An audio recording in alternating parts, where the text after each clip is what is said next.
DocTalk is brought to you by Merck Animal Health, the science of healthier animals. Hey folks, welcome to DocTalk. Thanks for joining us today. We're going to have a pretty interesting show. I've got Mark Spare here from the Kansas State University College of Veterinary Medicine to talk about anaplasmosis and ticks. You're not going to want to miss this. You start itching and scratching thinking about those ticks right now. We'll see you here after these messages.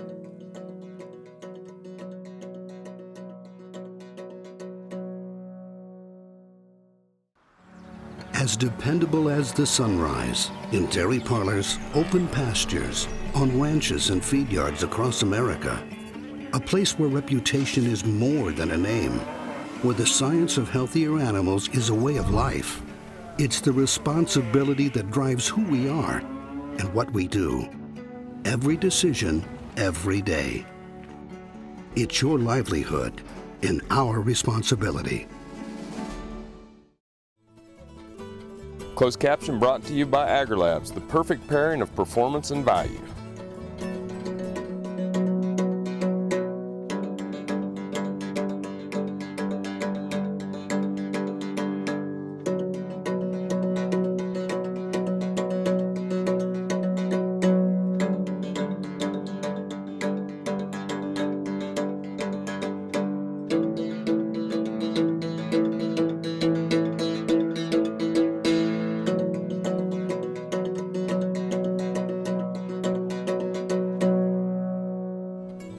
This segment brought to you by the new Hired Hand Portable Cow Sprayer. For more information, visit cowsprayer.com.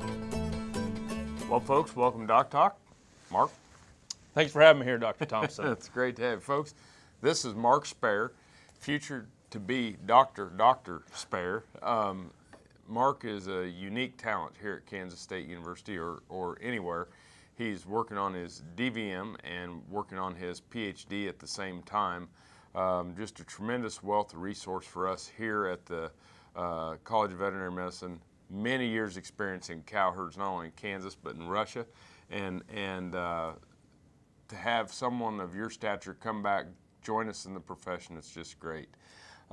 Mark has been doing research and is still doing research on anaplasmosis, and so let's just kind of kick it off with this Ashland, Kansas native.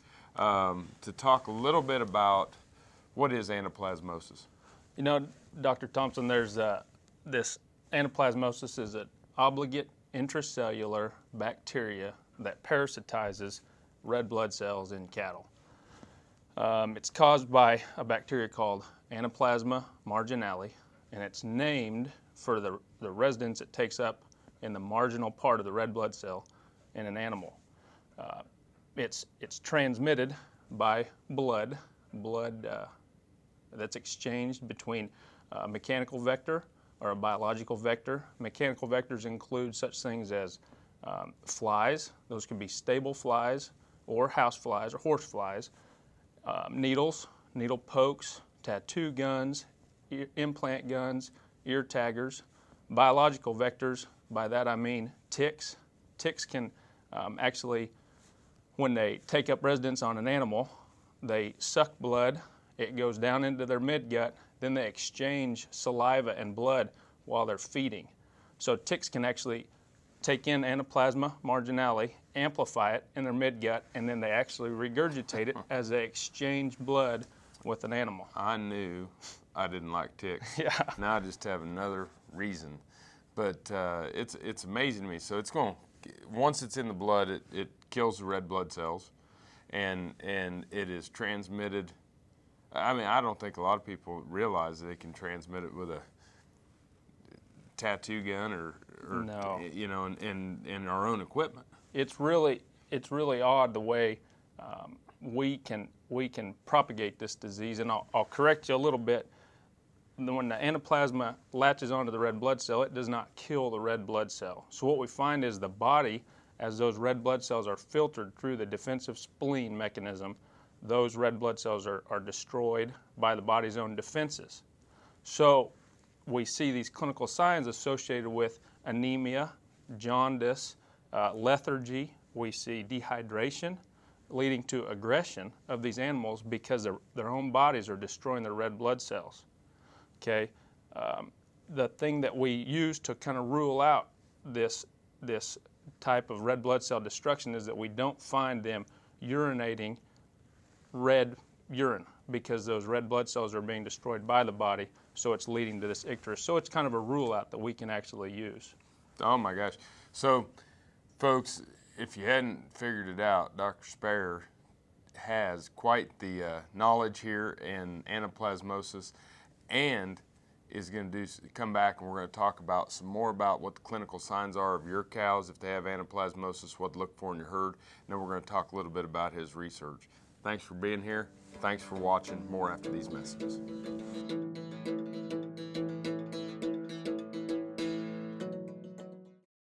This Meet the Future Veterinarian is brought to you by Zuprevo. Choose confidence. Choose Zuprevo for BRD treatment. Ellen Unruh grew up in East Central Kansas and earned her bachelor's degree in animal science from Kansas State University before attending veterinary school there. She is currently working on her master's degree in veterinary biomedical sciences, studying heat stress in feedlot cattle. Upon graduation, Ellen will focus on food animal medicine and do beef cattle research work. Some call it a come from behind victory, an unlikely win, a reversal of fortune, snatching victory from the jaws of defeat. This is our moment, our victory dance, because we choose confidence. We choose Zuprevo for BRD treatment. Ask your veterinarian to prescribe Zuprevo. Zuprevo is a fast-acting, long-lasting BRD treatment that you can count on to get the job done. Choose confidence. Choose Zuprevo from Merck Animal Health. Still using ineffective fly tags on your cattle? It's time to eliminate fleas, ticks, flies, lice, and parasites, and at the same time, give them a shiny coat, making them more valuable. One fly tag can cost $2.50, but you can do this all for about a nickel a head. Introducing the Cow Sprayer, designed and built in the U.S. The Cow Sprayer is portable, solar-powered, and comes with a 25 or 40-gallon tank. Eliminate parasites for about 5 cents a head with the Cow Sprayer. Cowsprayer.com. Do your cattle struggle with pink eye, BRD, or another disease? Contact Newport Laboratories for a customized solution. Our custom-made vaccines are produced using the specific diseases found in your area. These USDA licensed vaccines offer potential cost savings on vaccine and labor. Contact your veterinarian or Newport Laboratories the next time your cattle are in need of a custom solution. Newport Laboratories custom-made vaccine, because every situation is different. This segment brought to you by the new Hired Hand Portable Cow Sprayer. For more information, visit cowsprayer.com. Folks, welcome back to DocTalk. I'm Dr. Dan Thomson here with Mark Spare. We're at Kansas State University in the College of Veterinary Medicine, where Mark is not only a veterinary student, but also working on his PhD, focusing on the topic of anaplasmosis, and just a great description of what anaplasmosis is, how cows get it, and what's going on in the body. I would be remiss if I did not give a shout out to the Keith Westerfeld, who has supplied us with the new DocTalk coffee mugs, these Orca mugs. Thank you, Keith, out at Blueville Nursery. We appreciate the gifts. When we're talking about anaplasmosis, Mark, what do the clinical signs, what's a cow going to look like that's suffering from anaplasmosis? That's a great question, Dr. Thompson, and there's still quite a bit of variability in the way each animal expresses their infection with anaplasmosis. What we see is that animals younger than 2 years old are affected differently, and that's a little bit of an arbitrary line, but affected differently than animals that are older than 2 years old. An animal that's younger than 2 years old is consistently making their red blood cells. Hematopoiesis, that's a vet school term that I've picked up here in class, so I'm paying attention there. Good. So they don't get the signs as much. The older cows is where we see the signs such as icterus, which is the yellowing of mucous membranes or paling of that as they lose red blood cells. We see lethargy, they're tired, they're dehydrated, they don't go to water, they're often not with the herd, their heads are hanging down, they're not breathing like we would expect to see a respiratory case, but they are breathing harder because they're having trouble getting oxygen to their tissues as they're losing oxygen carrying capacity. We also see some aggression. which as I get thirsty and tired, I get aggressive too sometimes. So we see some aggression. So be careful when you're out there. You think you have an anaplasmosis issue and you see an animal by herself, she might come and take you. So be careful as you approach that situation. So it makes sense, you know, just like when we see with some of those chronic BRD cases, calves that are hypoxic or having a hard time getting air, they can't fight, they can't run from you, so they decide to just get on the fight. That's and right. Those anaplasmosis animals are probably having some issues with oxygen exchange, and they Definitely. just get on the fight. Definitely. Yeah, so we've got these cows. They're out there that are icteric. You mentioned that they won't have the redness or the red tint, blood in their urine, and so that's one way we can differentiate between anaplasmosis and others. What are some of the recommendations today? Obviously, we want people to work with their local veterinarian, but what are some of the recommendations today for treatment of anaplasmosis? Good. Well, first of all, I think anaplasmosis, to be succinct, is a good disease to prevent. And so we need to prevent by having good husbandry practices, maybe changing needles every animal. That's a difficult one to do, but we need to. We can actually treat with oxytetracycline and LA-200, but by the time we recognize anaplasmosis, that animal had been infected for 21 days. So what we really see is an endpoint parasitemia where those red blood cells have already dropped, and that's what's really hurting the animal. So we see mortality maybe in 30 to 50% of cases of anaplasmosis, but again, it's really hard to really identify those cases in the field. Outstanding. Folks, we're going to take a break. When we come back, we're going to talk with Mark a little bit about the research that he's doing on anaplasmosis. You're watching DocTalk. Thanks for joining us.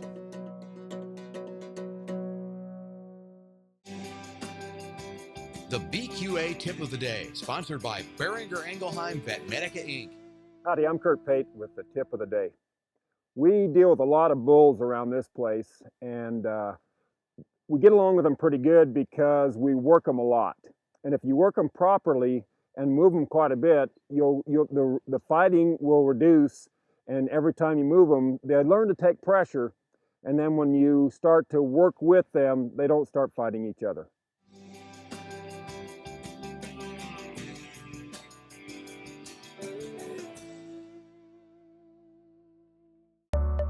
Say this is a calf that's been run through the chute a few too many times. Going through the chute stresses cattle, causing them not to eat like they should. Luckily, Pyramid 5 plus Presponse SQ provides proven protection against key respiratory diseases in a single shot, with just one trip through the chute. Talk to your veterinarian about Pyramid 5 plus Presponse SQ, and soon your calves will relax and eat like a whole different animal.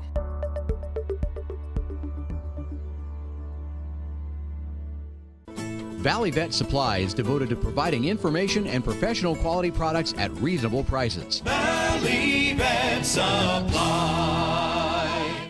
This segment is brought to you by the Beef Quality Assurance Program and the Kansas Beef Council, improving animal care and beef safety for more than 20 years. Hey folks, welcome back to DocTalk. Dr. Dan Thomson here with the to-be Dr. Spare. You'll be the second generation veterinarian. His dad, Randall, who I'm sure is watching the show, is veterinarian down at Ashland, Kansas.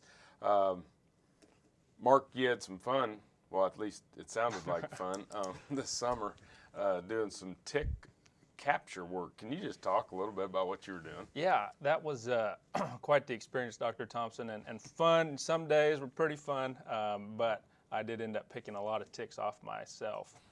So that was certainly the sacrifice. We also ended up with ticks in our freezer, but I'll come to that. My wife wasn't real happy about that thing. But so what we know about ticks and their interaction with anaplasmosis is that some ticks are able to be infected by this Anaplasma marginale. Some of these ticks can be persistently infected, similar to cattle, so they carry that through their lifetime. Now, ticks are an interesting species, and I'll quickly outline their life cycle. Some of them are one-host ticks, some are three-host ticks. A one-host tick sticks with an animal for their entire lifetime. A three-host tick actually feeds on an animal as a larva, drops off, molts to a nymph, feeds on an animal, drops off, molts to an adult, and then feeds on an animal. If they're female, they'll undergo reproduction at that point. they'll fall off as they're fed to fat. So if you see a fat tick, it's a female. Don't spread that around to too many humans. So then they'll feed and then they'll lay eggs. Now a tick can lay anywhere from 3,000 to 7,500 eggs.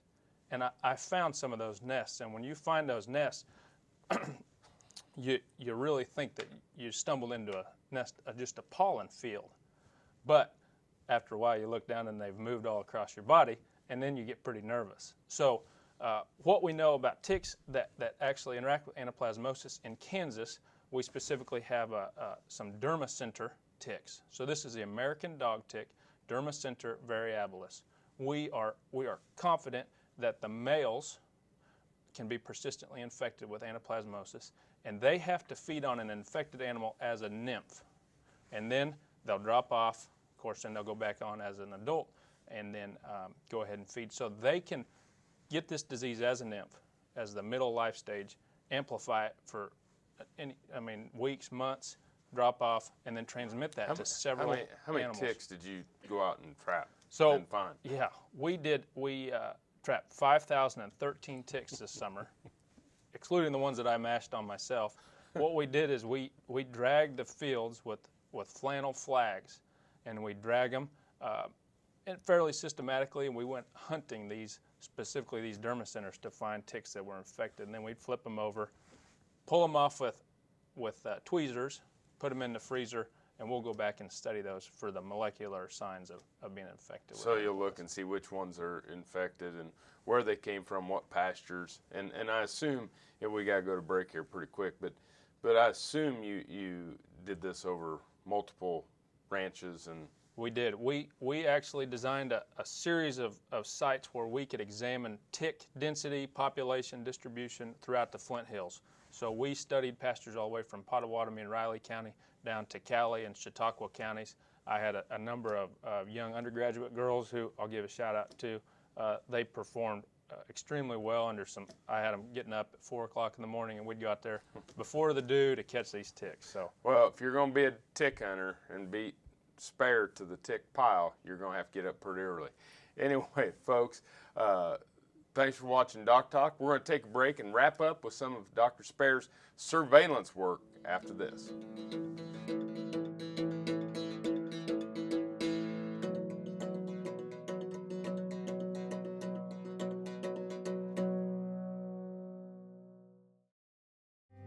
When looking at the number of farm and ranch operations, the USDA Census of Agriculture says cattle and beef production is the largest single segment of American agriculture. The census also says the average age of the American cattle farmer or rancher is in the late 50s. In order to support the continuous supply of U.S. beef, these producers need to do some business planning to successfully transfer their cattle operations to younger, independent producers.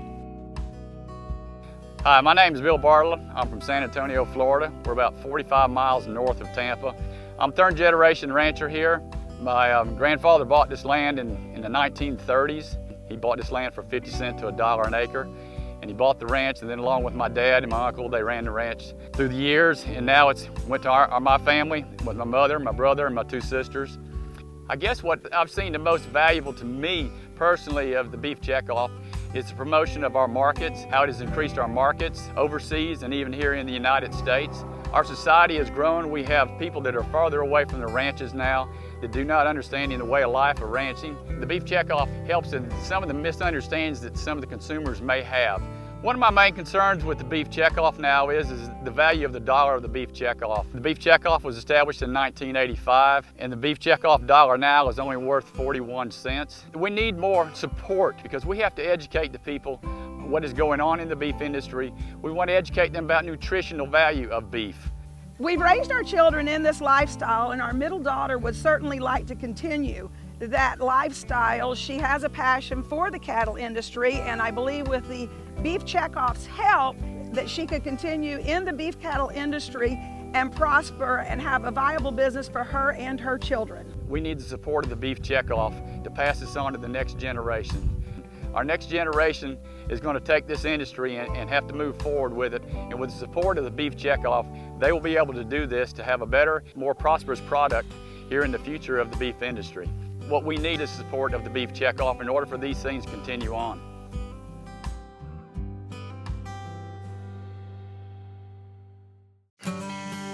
If my calves start healthy and stay healthy, I've got a good shot at making money. That is why I trust Clostrix. It gives my calves the protection they need until their own immune systems kick in. Calf raisers trust Colostrix colostrum supplements. Colostrix is USDA licensed and proven effective. When your money is on the line, trust Colostrix.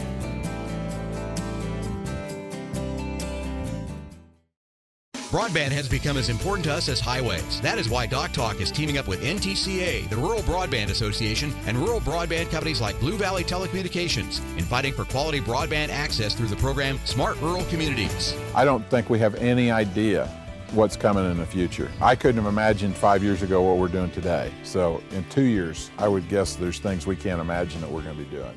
To learn more, visit ntca.org/smart or bluevalley.net. It's easy to spot the man who uses Synanthic. With lower volume and less waste, Synanthic steps up your deworming routine. Get more deworming with less dewormer at Synanthic.com.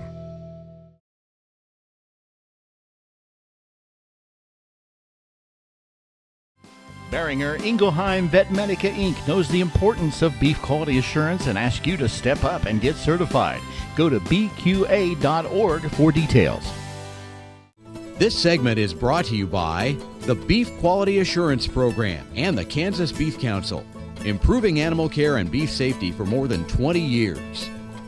Hey folks, welcome back to DocTalk. Dr. Dan Thomson here with Mark Spare. We're at Kansas State University's College of Veterinary Medicine. We're talking about ticks, anaplasmosis, sick cows, summertime, but we're going to talk a little bit about a tremendous study that Mark's taken on behalf of the beef industry, not just in the state of Kansas, even though it's centered in the state of Kansas, but one that's never really even been attempted to understand more about what's going on with anaplasmosis and its spread.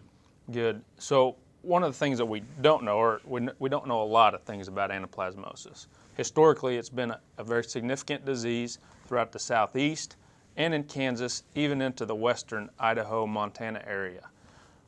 We are not confident, and it's very difficult to get a hold of the distribution and density of anaplasmosis infections. So in our cow herds. In our cow herds. Yep. Cow-calf industry is inherently difficult to study because it's out there. It's kind of nubious. So what we've done in Kansas is we've divided the state into 9 districts, and we actually randomized veterinarians in each district that practice in a mixed animal setting, so they see cows and other animals potentially, and we randomized them and asked them, as we picked them, if they would join us, partner with us in collecting samples from cows as they preg checked them or saw cow herds between October and January, although we're going to extend this into February of this year. So what we believe that we will get a look at, a snapshot of, is a random sampling of cow herds throughout the state of Kansas in each of these 9 districts. And as we submit these samples for assay, we anticipate that we will see positives and negatives by the herd, and we will get a good handle on a randomization, a random sample of density and distribution of anaplasmosis infection throughout the state. So how many herds total? Yeah, we aimed for 16,100 samples, so that's 1,610 herds throughout the state. The state has about 23,000 cow herds. And how many veterinarians would that involve then?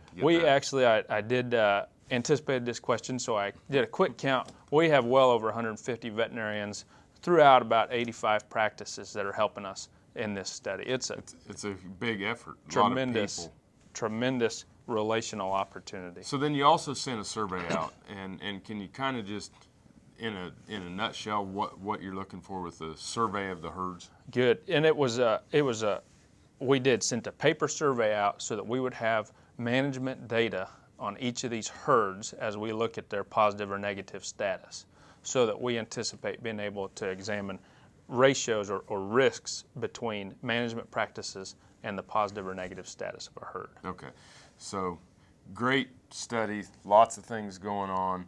You got multiple herds, over 150 veterinarians, and you'll have surveys that will be able to say, in the positive herds versus the negative herds, these are different management practices. That's exactly right. All right. Well, thanks for being on the show today. Thank you, sir. Outstanding job, and what a talent and great person for the veterinary profession.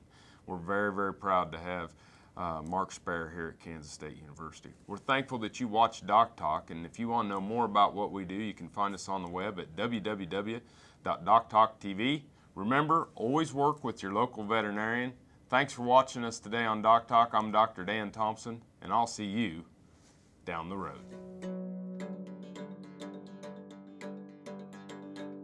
Closed caption brought to you by AgriLabs, the perfect pairing of performance and value. For more information about this program or previous programs, go to DocTalkTV.com. DocTalk was brought to you by Merck Animal Health, the science of healthier animals.